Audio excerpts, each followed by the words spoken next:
of victory and the agony of defeat.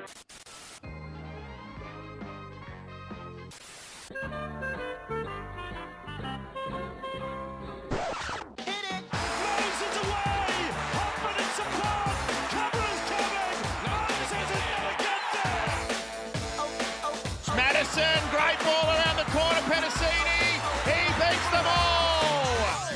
Junior Polar out wide, bumped away from Trindle, Sharks coming through, none of them can hold this! Hello ladies and gents, let me just bring Craig in here to the call. Big fella, as on Discord, there we go. G'day guys, it's me, John, also known as 4020, as your host of the Tip Sheet podcast. Joining me live after, frankly, a disgraceful effort in our home opener in round 2 against the West Tigers is my good mate, Sixties.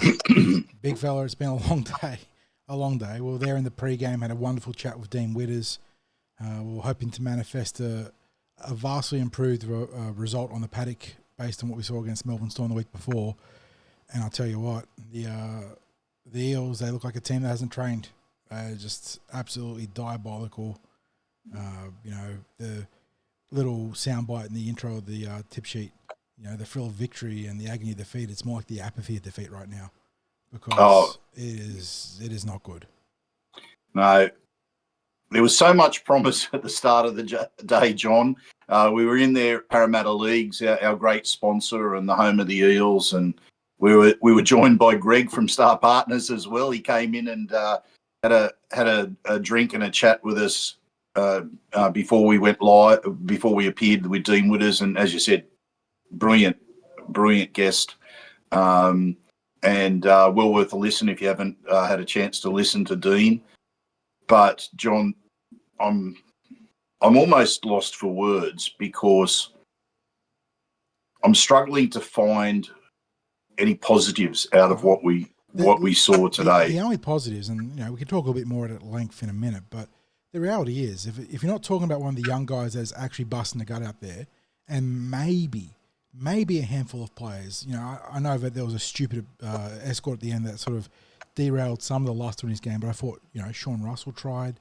I thought Sean Lane tried, even though, the numbers aren't big for him, but at least he had a go in the first half. Matt Dury off the interchange, had a few good runs. I thought Zach Lomax, starved of any quality ball, tried hard to get involved. I'm starting to stretch after that in terms of the established first graders. I mean, I can't really knock Azara Yongi because, again, he just had attackers pouring through against him all game. He nearly made what arguably should have been a try-saving tackle against Stafford Toa. I don't know if that was a double movement or if the foot was on the line, 60s, but it felt like there was something there. But in terms of the established, Yongi's not even an established first grader, 60s. So, he's not part of the mess. But, Yongi and Williams, our 2 recruits, they probably did all right.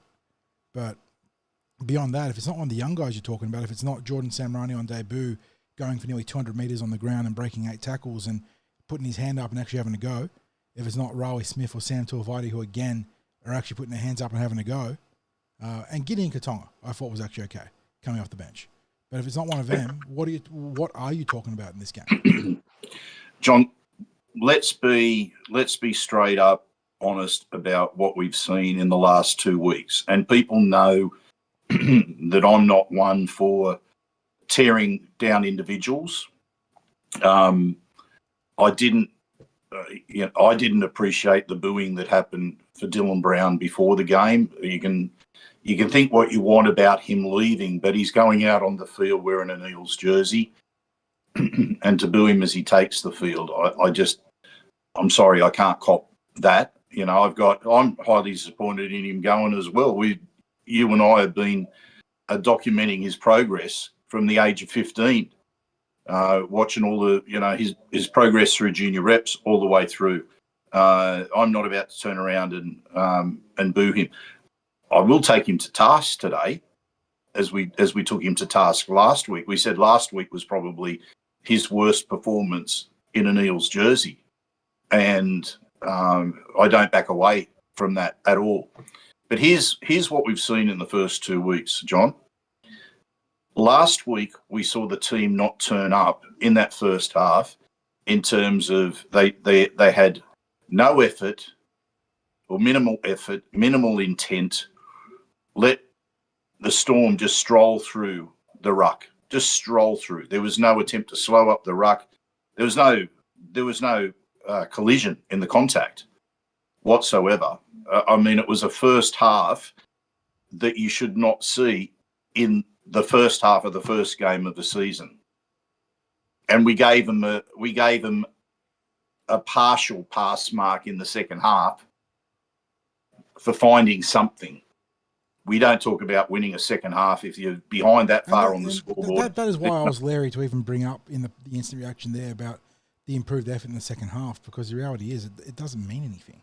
It should, John, it should mean something. It should mean something to the players that there was something that they did that was different in the second half.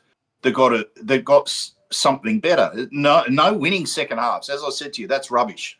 It's rubbish to talk about winning halves when you're getting thrashed, right? However, so we talk about last week, they didn't turn up. This week, I'm not going to criticise the effort. What I saw today was ineptitude. Ineptitude, and I hate to say it, but the footy IQ was low, so low today. It feels like Mitchell Moses is the only senior player that has any idea of how to play football at this point.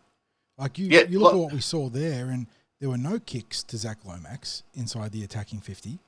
There might have been one, but like in the context of a game where you're clearly bereft of attacking options, that is your default. That is your bread and butter.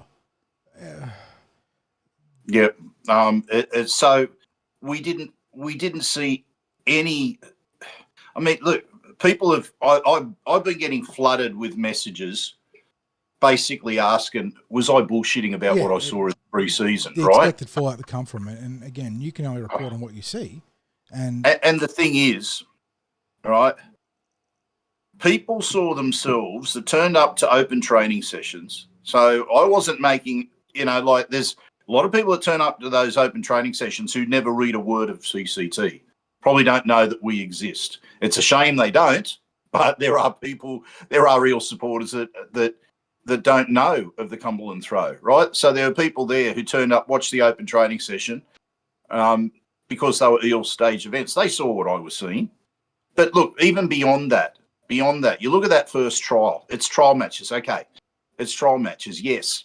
But what we saw in the trial matches was evidence of the halves straightening the attack. We saw evidence of the attacking shapes that they trained for. We saw bodies in motion. They trained in this pre-season to play a faster brand of football, to have bodies in motion so that it's not telegraphing what was happening. There wasn't one out play that they trained for. What do we see today? I'll tell you, we saw the first shape thrown at the West Tigers by the Eels in the 52nd minute of the game. That was about the first time we went on a left side play, and I think it might have been Sean Russell might have been tackled about 5-10 metres out, but we threw a shape. That was the first time we threw a shape at them. And the Tigers scored off simple training runs. And that's the thing. That's the underlying issue here, is that last week Melbourne were obviously electric out of the blocks. Like, they came out and they would have beaten pretty much any team in the NRL. I think it's not unfair to say that. The West Tigers, they weren't bad today, but they weren't good. Like, they weren't good. And they put a cleaners for us, and to a degree where it was concerning. Like, it is really concerning. Like, Andy Raymond, who is obviously a dyed-in-the-wool Parramatta fan, blue and gold, through and through, is out on socials, and he's declaring the season over. And it is hard to rationalise against him, because right now we're seeing senior players not putting their hands up, looking completely cooked on the field. And the worst part is, it's not like they're getting beaten and getting, they're trying their backsides off and getting beaten. It looks like there's apathy there. And watching for people who watch at home and don't get to see in between sets, what really stood out to me, and you can point fingers at Dylan Brown and Junior Barlaw and Jermaine Hopgood and all the other core players, because they're all culpable here, is that without Mitchell Moses there, without Quinton Gufferson there, who's obviously moved on from the club, so that's just a complete non-negotiable now, there is no one in between sets of a little bit of fire and brimstone laying into the boys. Trying to get Not them that we fired can up. see here. Not that we can see up here, or not that there's evidence of. Yeah, exactly. There is no one actually trying to rip in, show some backbone, and fire up the troops when things are getting tough. Who is the leader in the trenches for Parramatta right now if Mitchell Moses is out? I don't know.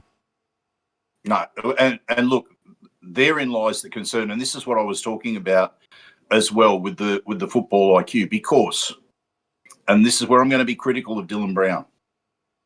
We're getting nothing from the halves. Nothing, right? Ronnie Volkman I think today was his 7th NRL game.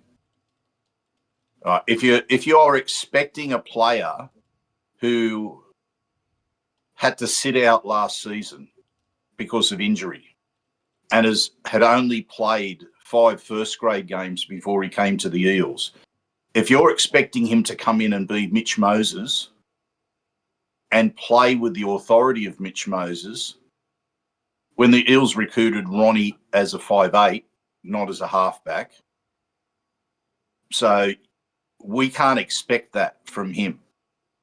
On the other hand, we have a player who's just been recruited by the Knights on the richest deal in NRL history. He's got, what's Dylan got? He's well over 100 first-grade games. You might be able to look that up. We need him to do more. And we've stressed in the past, it's I believe 125. So he's got a full season's over the 100 mark there. As we've said in the past, he does not need to be Mitchell Moses in the context of the dominant playmaker. But we need him to be Dylan Brown at his best. And you need him to be organising his edge, the left side. I know that, look, Will Penasini, very ordinary defence in his own right, don't get me wrong. But there were some clear breakdowns in communication between him and Dylan Brown today, where Will was not trusting Dylan to get across in time and therefore creating the 3-on-2 when he checked inside off his guy to Dylan's guy. And that is a lack of communication, a lack of confidence in the man next to you. And I know Will's on the opposite side, and we've spoken about the little idiosyncrasies and intricacies that come with swapping sides. It's not easy. But that complete breakdown from 2 seasoned first graders, Dill's 125 games in. Will is, I know he played, 5 games in 2021. So he's 4 and a bit seasons in now, right? Like 22, 23, 24, and now 20. Yeah, so about 4 seasons in if you sort of do the balance of things. You can't, that can't happen. And yet here it is, 2 weeks in a row happening. So 60s, I can't speak for Jason Riles, and he's certainly getting a welcome to the NRL, welcome to Parramatta deluxe package right now. But in his shoes, I don't think anyone's safe now. If you're a senior player, I don't think, and I know you can talk about a lack of options, but we're seeing the young guys at least putting their hands up. And if that's going to be the trend, I'm more than happy to give young guys a chance over these seasoned veterans that refuse to, lead the way. Oh, look, I can't disagree with you there at all, John, because it's really a case of if you're not producing, then if there's someone who can do a better job, they have to be brought in. They have to be considered to be brought in. But the question is, who is available? Who performed better today in New South Wales Cup? Now, New South Wales Cup got a win, but it was a win that they should have got, because if you had a look at the pack that the Eels sent out there, it was deep in NRL experience. And, of course, unfortunately, today was one of those days where the Cup was scheduled at Ringrose Park not at the exact same time as CommBank Stadium, but there's very few people went to Ringrose Park and then made their way to CommBank Stadium when you've got to manage a full game and travel in 3 hours. So we were, of course, on live at the Parramatta Leagues Club when that match was being played. But so we're still waiting to find out who did well in that particular game. What was most interesting, John, was I caught a little bit of Jason Riles' press conference, and he was asked about Dean Hawkins, and he said he'll be fit and come under consideration. Didn't he get taken off Dean in that? didn't finish the cup game, so maybe Riles has got some word that it's fine, it's nothing serious, and goodness knows we could use a little bit of help in the injury department. But Joey Lussick 100% finished the game in the halves. It was he and Josh Lynn that ended up steering the Eels through the last, I want to say, like 20, 25 minutes, maybe a little bit more of that game to a 20-10 victory. But I know I saw Josh in chat before. He might know the exact the time that Dean Hawkins went off, because we were sort of trying to catch that in between the pre-game with Dean Witters. But yes, he definitely didn't finish the game on the field. So it would be a big boon if he is fit, because, I mean, he was brought in to be the number one deputy half, wasn't he?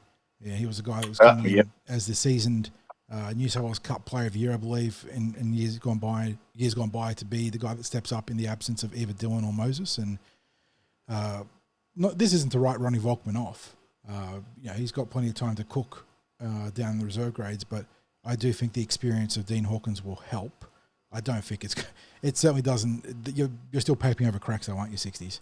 It doesn't deal with a complete lack of steel in the ruck, a complete lack of hard-nosed players that want to compete on both sides of the ball. It doesn't fix the fact that, again, 2 weeks running, it looks like blokes that have never trained together. So that is really the big concern for mine, 60s, is the fact that, we saw the trial against Newcastle, and we've obviously seen, not just from your reports, but from people independently that were at the 2 fan days at Fairfield and Granville, Eric Tweedale, where the team, looked great, looked fantastic in motion. Like you said, a lot of support play, a lot of on-the-ball efforts. But that not translating from the training paddock to game day, that is really concerning. But, John, it's the worst that I've seen in terms of not being able to translate. It went from, when we had that trial against the Knights, I was enthused about that because I saw them translate the training track to the field. And that was my main observation was, okay, this is just a trial. However, they actually put into practice what they'd been training for. I've barely seen it since then. It was barely in evidence in the second trial against the Tigers.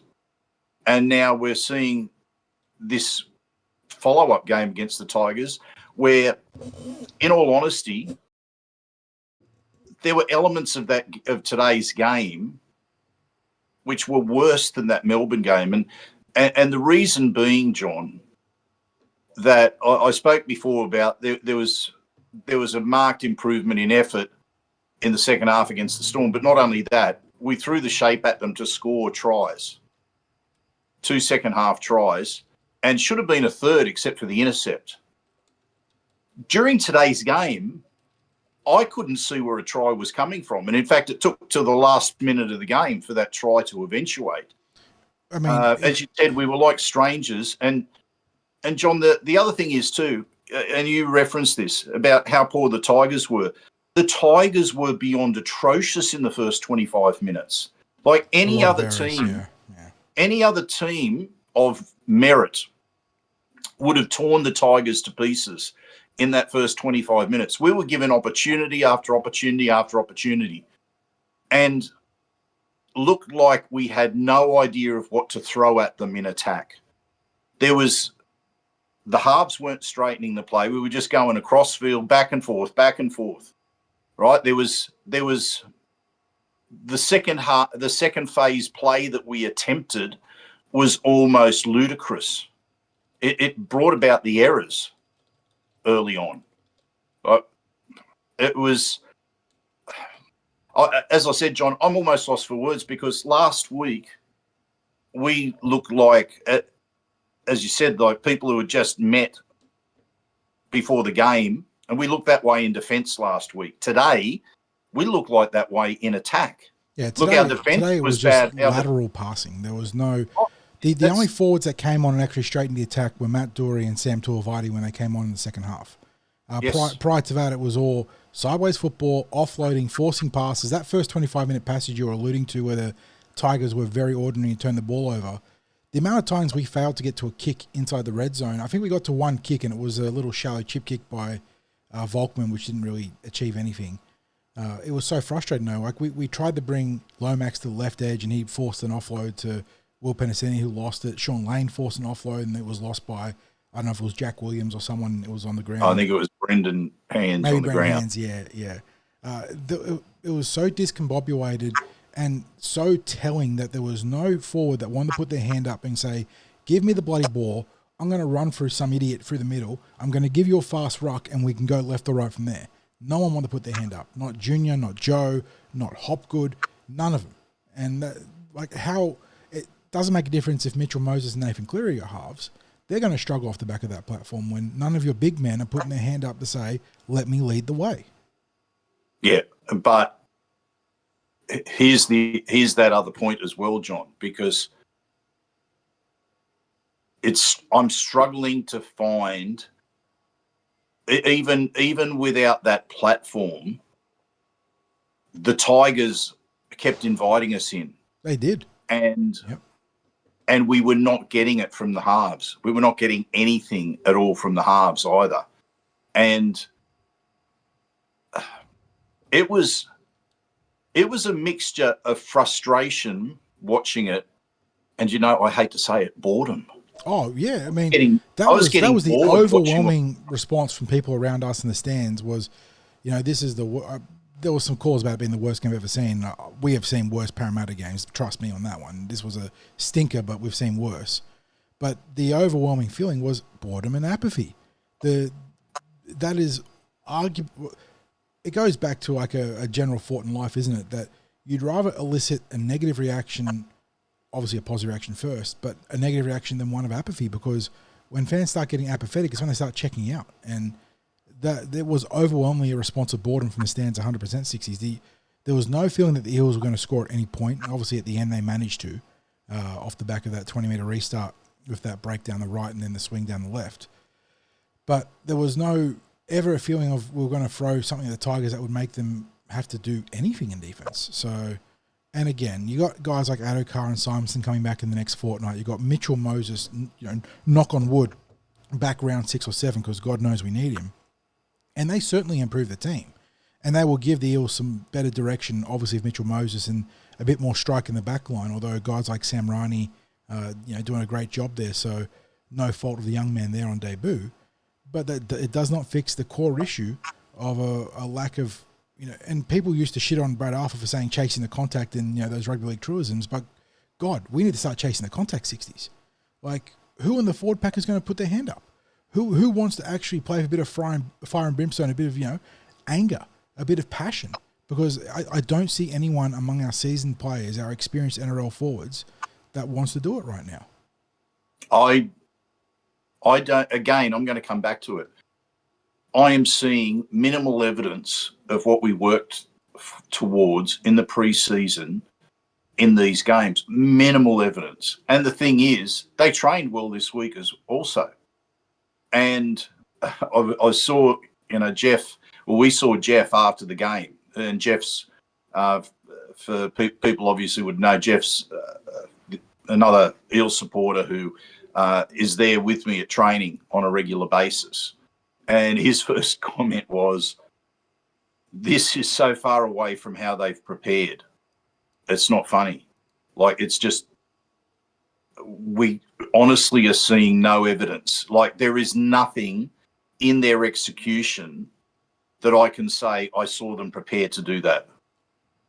Like, they spent so much time on defence in the preseason, so much time on it. And while there were elements of improvement today in the defence, that might sound ridiculous with a 32-point scoreline against the Tigers, but we did see them slowing the ruck up a bit. We did see a little bit of good contact. But the trouble was, once there was that shape thrown at us, or once there was, so the two things that were happening. When we were getting shape thrown at our left edge, we had nothing. Like, unfortunately, Will was getting beaten by Stafford Toa, I think it was, John, that was getting around Will. And as you said, there just didn't seem to be that communication between Dylan and Will on a number of occasions. And then there was also the problem defensively where we just didn't seem to adjust to unstructured football. Like when the Tigers chanced their hand, they were obviously a couple of times got the bounce of the ball and a couple of 50-50 calls. But as soon as they chanced their hand, you could see that we just weren't responding to it. It was almost like we were clueless. What do we do here? Bit of unstructured football. What do we do?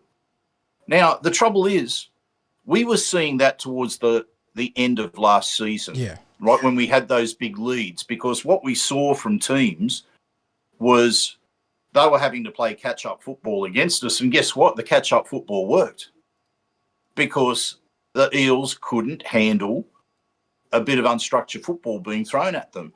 And I said to you last week that my concern is that when there's been something new that the players have been asked to learn, that if it doesn't feel like it's working, they go back to what they used to know. And it seems to me like we were seeing all that one out in attack. We were seeing defence that couldn't handle unstructured attack. It just looked far too familiar for me, John. It was looking far too familiar. Yeah. And it's interesting, isn't it? Because this is across two coaches now. So, you know, it does sort of point a finger towards senior players, doesn't it, 60s? Well, again, I come back to where was the football IQ out there today? You know, and by that I mean, who's going to direct the play around the field? Who's going to? I mean, we're talking about the sort of job that Mitch Moses does, right? Or Clint Gutherson used to do from the back. They're barking instructions. Now, we can't expect a player like our fullback who's in his third NRL game to be that person. We need him to have a voice at the back, but we can't expect him to be who Clint Gutherson was in that regard.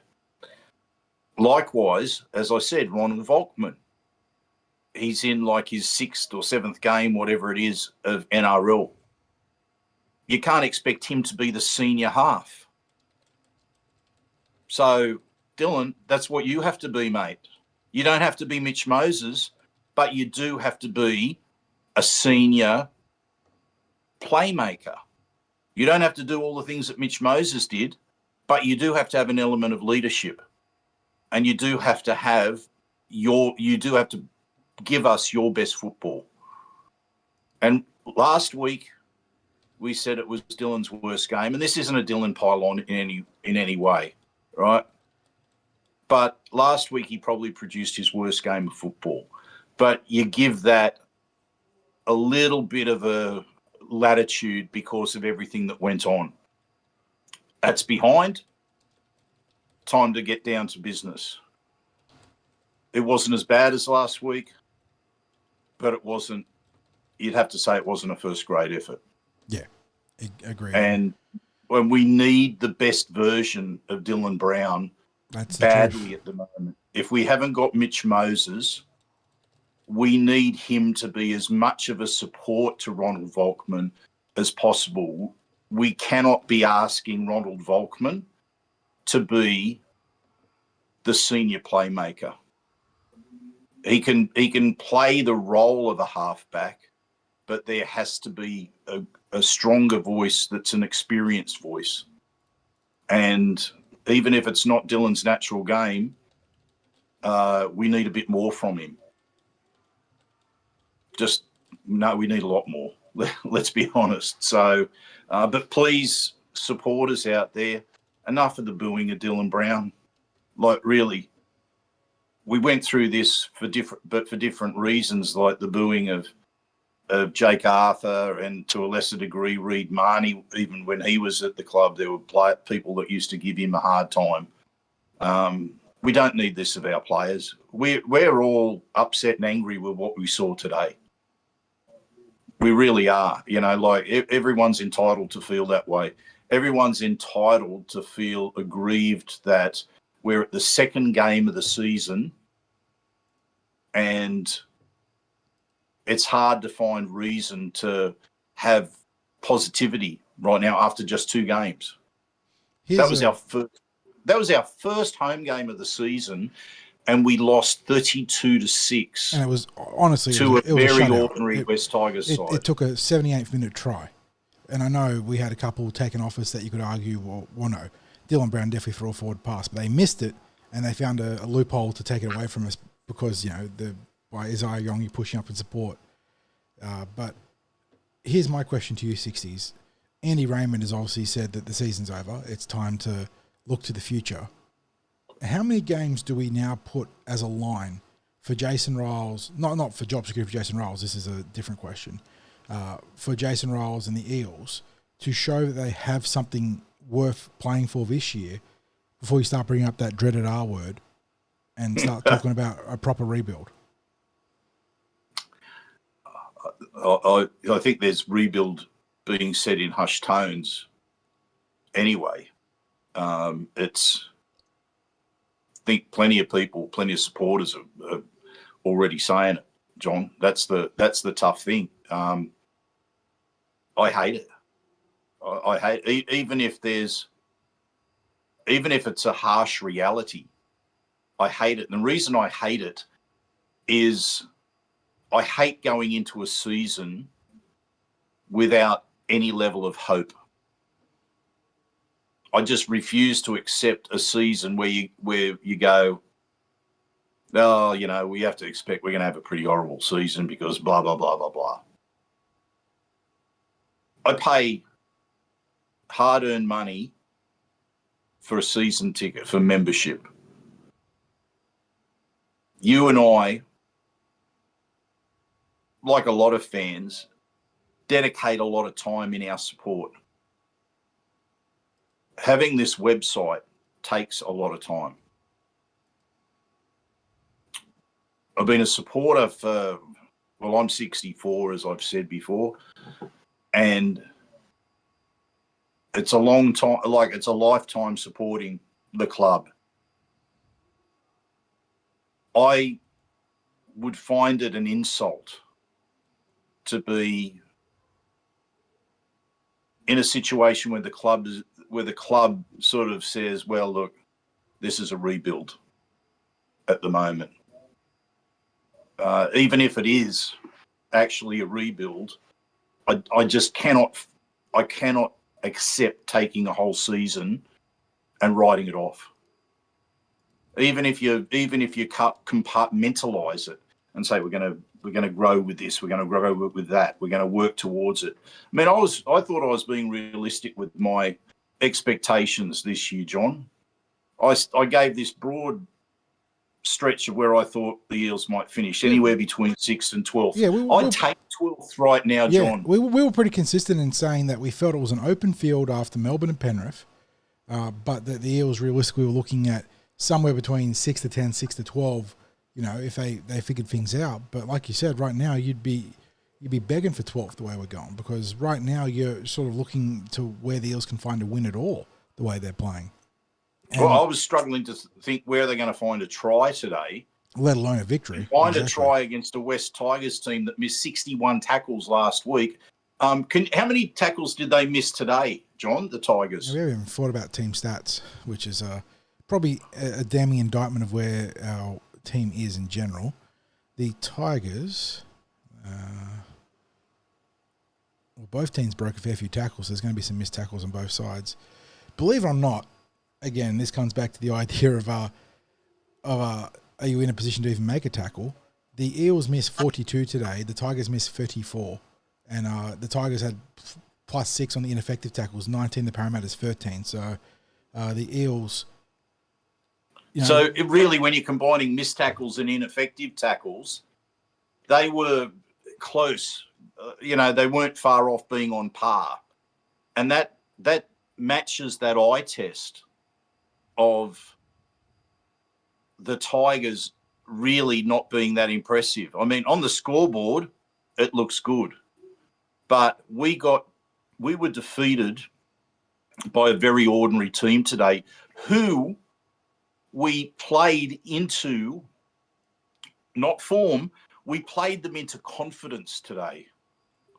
Because when they got through that first 20, 25 minutes of horrid football that the Tigers were playing, all of a sudden we gave them two tries that were like training runs, as I said. It was like shift the ball along the back line and run it.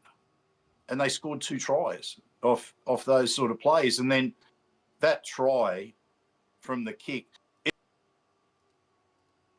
Oh. Thanks, John. Sorry, that was me. Oh, sorry, I dropped out of the phone call for a second. And we deservedly got embarrassed from that try with that sort of kick chase. So, yeah, I'm just so disappointed, John. It's, as I said, look, I've been struggling to string the words together in this podcast because obviously one of the things when you have to sit through a game like that is making sure that you don't sit here coming out with a whole lot of expletives about what you witnessed.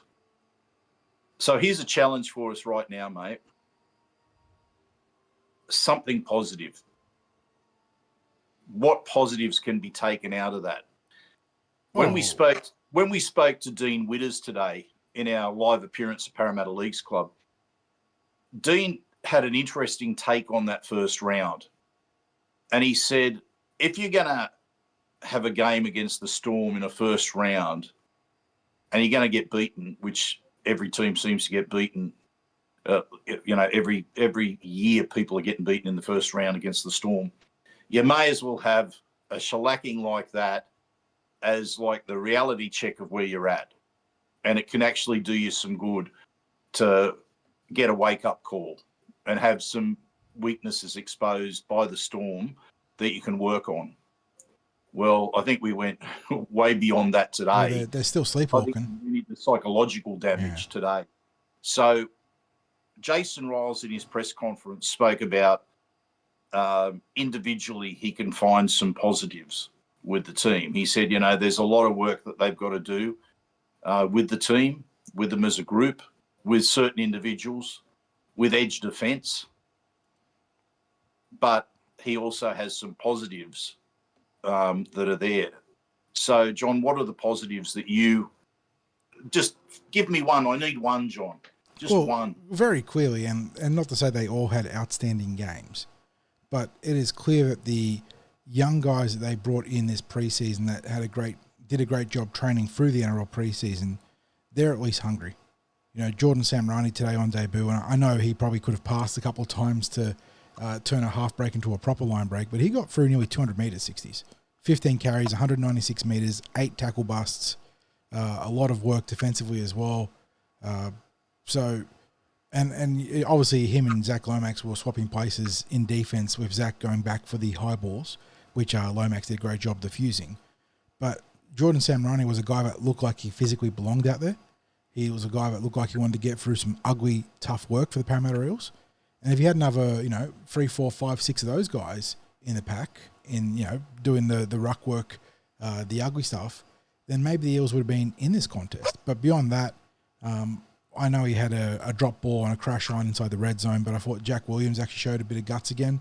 A couple of good hits in defence, but one of the few players to really put a bit of sting into his tackles, plus some nice plays in general. Riley Smith, probably a little bit more disrupted this week compared to last week against Melbourne, but still plenty of effort. One of the few players to actually put consistent pressure on the opposition playmakers, a bit of speed out of our marker at dummy half, defensive dummy half there. Again, Sam Tuivasa was one of the few forwards that actually straightened up the attack through the middle and asked some questions of the West Tigers defence. Gideon Katonga came into the game, and he had a nice little try assist taken away off him with that backhand offload to Zach Lomax. Would have been Zach's first try for the Eels, right? Right? Yep. Yeah. So, yes. Look, they're the players I look to and say there is something there, but it is skinny. Will Penasini got through a lot of work on the ground again, but defensively was all at sea. That's a huge concern. Sean Russell, I thought, was actually pretty handy outside of that escort, which was a very stupid penalty to give away. I think there was just audible groans in the stands when you saw that penalty awarded because there was no defending it. But I thought that Sean actually got through a lot of tough work. And poor Azara Yongi, he's not getting any looks in advantageous positions. We talked about being way too lateral and not direct enough through the middle.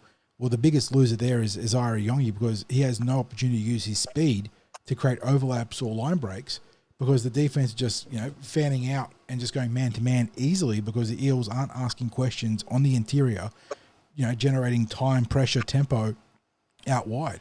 And then the one time we did do that, Jermaine Hopgood dropped the ball cold. And that was probably embryonic of pretty much everything that went wrong in that game. The game was over, but there was the easiest 4-pointer you'll ever see begging to be scored down the left. It was just about 3-on-1, and Jermaine drops the ball. Yeah, you're right. I mean, it pretty much summed up what we saw there today, and I'll come back to it. Ineptitude, and unfortunately, not a whole lot of footy IQ. But just on that, I spoke about this at the podcast at Parramatta Leagues Club. The rookies that are in the team, I can't be critical of any of those rookies because we saw them as players who were having a genuine crack today. But let's talk about that inexperience. You had Riley Smith, prior to today, 1 NRL game. Sam Tuivasa, prior to today, 1 NRL game. Gideon Katonga, prior to today, 3 NRL games. And the big experience on the bench was Matt Dury with 33 NRL games. So we had a grand total of 38 NRL games of experience on the interchange. Then you start to look at some of the other key players in the team. So let's look at the spine. Iongi, he had 2 NRL games before today. Ronald Volkman, I think it was 5 or 6 NRL games before today. Brendan Hands, right? yeah, Brendan Hands, he's like 40-something NRL games, I think. He's well under 50 anyway. So this was always the concern when you strip back all the NRL experience. When you got, and not to say that there wasn't merit to getting rid of Quinton Gufferson, Reagan Campbell-Gillard, Mike Acevo, and all the other players that departed during the off-season. There was certainly, meritorious arguments in terms of your cap, in terms of moving the team in a different direction schematically with the speed at the back. But it also opens you up to a great degree of vulnerability, a real window of vulnerability in that transitional period, doesn't it, 60s? If you haven't got the experienced heads coming in, and and look, you weren't counting on Mitchell Moses having an incredibly late flare-up of that foot. This has magnified issues by degree of orders, serious orders here. All the other issues the Eels had, they would still be there, but Moses being out makes it that much worse. So that is certainly a big factor here. But you can't keep pointing to Mitch, and we rate Mitch massively. We think he's the second best playmaker in the NRL behind Nathan Cleary, who obviously has just done it all except at Origin, where Mitch has obviously stood up.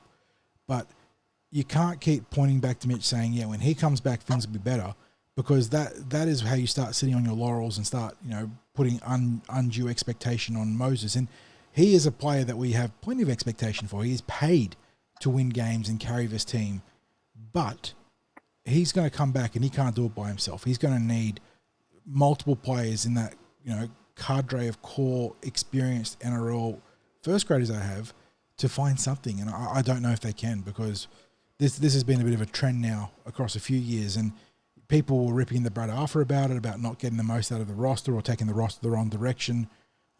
Jason Riles is obviously running into a pretty big speed bump here too. Yeah. Lessons being learned very, very early on, you would suggest. So you we are struggling to find the positives. We are. I mean, it's just the young guys and a couple of the young of your guys. guys.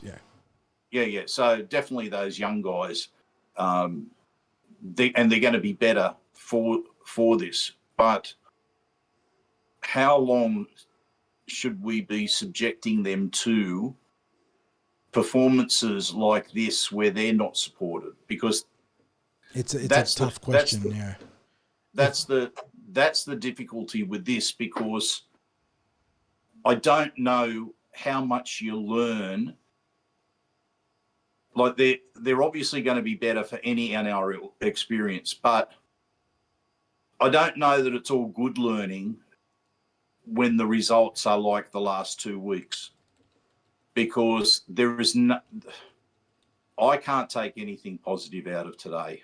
Honestly, I can't, because it just was an atrocious game against a very, very ordinary team.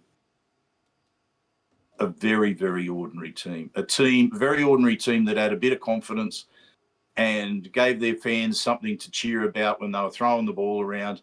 They wouldn't have thrown the ball around like that if the Eels had done what they should have done with all the opportunities they had in that first 25 minutes. When the Eels couldn't do anything with that, it was going to get ugly, and it did. I suppose the question, and look, going back, we had Josh sort of asking something that probably is relevant given what we're talking about. And he was going along the lines, if there's no improvement in this team, do you pick the best of the ball? And I suppose you can extend that to the flag as well, bring them to the NRL. And obviously you're sort of looking at round 10 as your cutoff there because of the restrictions on the roster. And then drop them back when you're playing the best sides, and then sort of bring, sort of like rotate them in and out when the opportunity provides. And I think there's definitely some room for thought there, 60s, sort of post round 10, because you look at that Cup team and immediately I think of guys like Will Latu, Tony Mattielli, if he can just stay locked in, Brock Parker. I think there's 3 guys right there that are going to give you at least a bit of hunger. But yeah, going down to the SG ball, I think realistically the only SG ball player that's any chance this year would be Josiah Funarayuta. And that even then is probably a bit of a stretch, but he is. Oh no, I'm not even. I couldn't even entertain the thought of going down. But you've got Richard Penasini if he stays healthy. So let's just have a cut off around the flag level.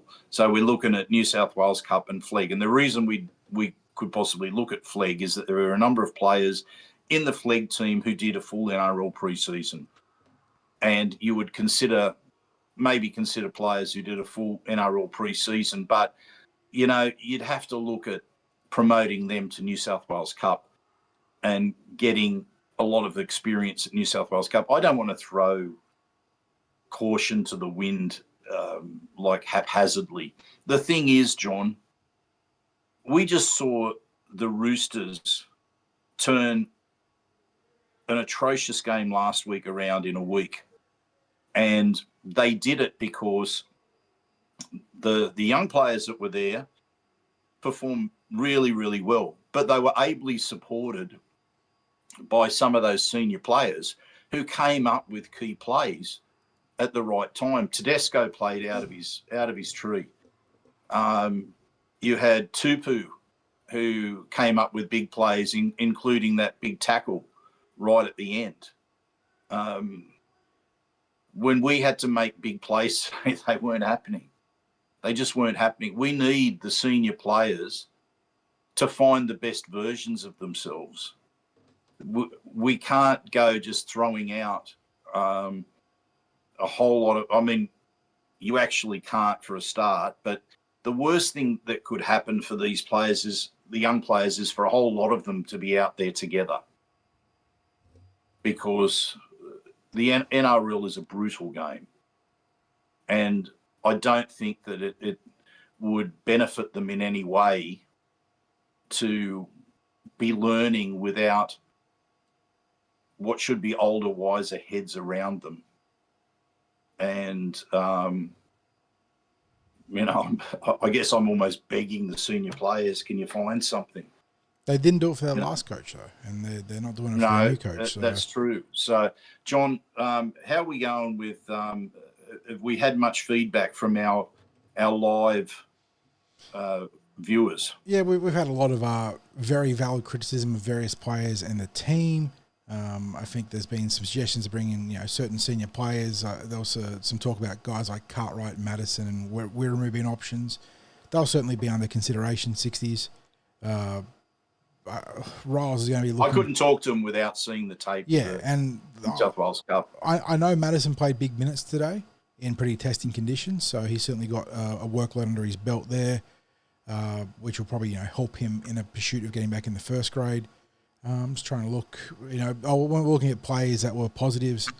Got some good suggestions that were in line with what we were saying. Zach Lomax was a popular option there. By the way, John, where are you? I haven't seen you for about the last 10 minutes.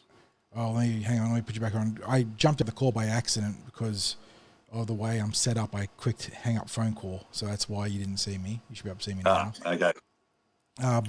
Lomax, Iongi, Samrani were mentioned. Sam Tuivasa was shot out by Scott there. Someone like Jack Williams and Sean Lane. And Lane's numbers weren't great, 60s. I think it was 5 carries for 40 runs, but I thought he was one of the few forwards, at least among the senior players, that actually added a bit of direction to the attack. He was actually, running into the line as opposed to sideways or trying to pass, so that was nice. The other thing, too, about Sean Lane, John, is that Sean basically hasn't had a preseason. No, he's going to, and we know that Sean is a player that needs his legs underneath him. We've seen some of his worst performances in a season come when he was injured and banged up and lost his match fitness. So I thought that was actually a pretty good base for him. We got a question. We mentioned before 60s in a previous podcast. Anthony asked us, where's Luca Moretti? Luca is injured. We're hopeful that he's back in the coming weeks. But the club, for whatever reason, in their wisdom, have not put him on the official injury report. It's been an oversight.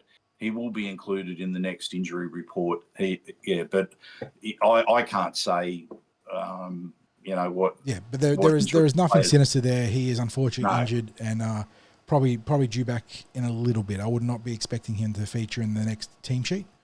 No. Yeah, positives. We do get Josh Adokar back next week, just in time to play his former club, the Bulldogs, who put 40 points on the Titans this week, but will be probably without, I believe, both Matt Burton and Viliami Kikau. I think it was MCLs, both of their players there. So I suppose I joked with some other people earlier that we're probably looking at a 26-point loss this week instead of a 40-plus. Because the Dogs... John, I can't even joke about that sort of stuff at the moment. It's... Look, I guess there are some positives that, there could be a player or two back next week. I actually do believe that Luca's been a big out for us because he's someone who every Eels fan knows brings energy to his time on the field. I would argue that if Luca was fit, he's a starting forward for us right now. He's not coming off the interchange. I think he's... Well, John, as you know, I had him locked into the 17 as a certainty during the preseason because I thought he also had a very good preseason. But not only that, he changed his body shape, but in a different way to the others. He actually put on... I don't know whether it was that he's put on weight, but he definitely changed his body shape where he was actually bigger across the shoulders and chest at the moment, which was a deliberate plan for him. So he's probably leaner in some respects, but bulked up in other respects. The only way you can describe it is when he takes the field and you'll see, whereas a lot of players look like they're trimmed down versions of themselves. He even looks taller. Like that's how much and I think that's just a measure that the body shape has changed that much. But I was looking forward to how what he was going to do from the start of the season. I think he's been a big out. I think it's impacted that rotation of the middle forwards. But as I said, by the same token, I thought you cannot criticise Sam Tuivasa. Sam, from the moment that he came on today, his leg drive was tremendous. Yep. He was running hard into contact and then driving, getting some post-contact meters. And he's only been getting little tastes of NRL when he's coming on, so it's not long stints that he's getting. Riley he must have got 60 minutes today. So Where Brendan are the Hand's time maybe splits? 55. They I have think Riley Brendan came down off for after about 56-25 is the official splits there. yeah. So when he's coming on at that first change with Brendan Hands, he's staying on there. Now, whether that's a case of Riles feels that he'll be better, like the more that he has to play, the more minutes he has to play, which is an obvious thing, but where there's a greater test made of him as well. Like he's having to play in an adverse situation. But again, I come back to it. I don't want the young players having to have an entire season like this. You know, we need those senior players to lift. I don't think there's a lot to be achieved with just cop and floggings. I mean, we would hate it as fans, obviously, but even if we're saying, well, you know, we're just going to have to ride this season out, and it's going to be a tough one. I can't even talk about that, John. To be honest, like you know how I felt when I was talking before about writing off a season. I can't accept it. These players have to lift now, and I know they've probably still got more games that they can play with and not worry. You know, it's not panic stations or what have you. If you're talking about margin, yeah, absolutely. Like in a purely analytical perspective, we are nowhere near panic stations in the context of making the top 8. But that is not the full story, isn't it? 60s, like that is not. Oh no, I don't even think we should be thinking along those lines. We need to be thinking about the one thing I expected from this season, where I thought this is a lock-in, was improvement. Right. So for us to show some level of improvement, I think they need to show it now, because I believe that the impact of continued losses like today or continued performances like today will have a negative psychological impact on the team. And in the past, our team hasn't responded really well when we are under the pump early in the season. Case in point, 2018. We started with, about 6 or 7 losses on the trot in 2018. Hello, wooden spoon. Like, it was just, we know some of the scores that happened that season, and really nothing positive came out of it. About the only positive thing that happened was it triggered some significant targeted football recruitment review and whatnot. Yeah, like the full review, the targeted recruitment, the improved support for the coaching staff, et cetera, et cetera. But anyway, that's going back to the past.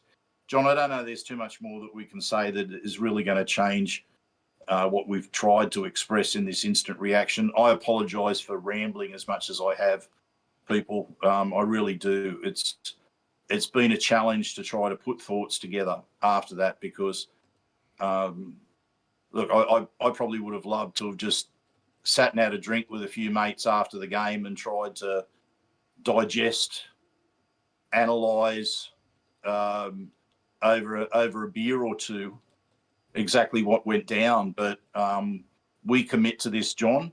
This is we've shared probably a water or something, over the the streaming. 1.5 litre glass tumbler there that I was feeding into the metal cup.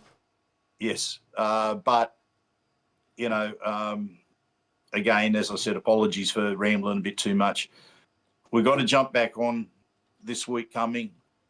People, when you're reacting on the Cumberland Throw, please, let's not get personal with players. Make it all about the football. And I thank you for listening to us. Thank you to our sponsors, Parramatta Leagues Club, Star Partners, Real Estate, Auburn, Narellan, and Parramatta. John, thank you for you have a little bit of a ways to travel home. You're not literally around the corner from Combank Stadium as I am, but thank you for getting home as quickly as you could and jumping straight on to get this instant reaction out there. Thank you, of course, again to our viewers, our listeners. I'm going to say it because I always say it. I have to. Go, you mighty Eels. Thank you, everyone.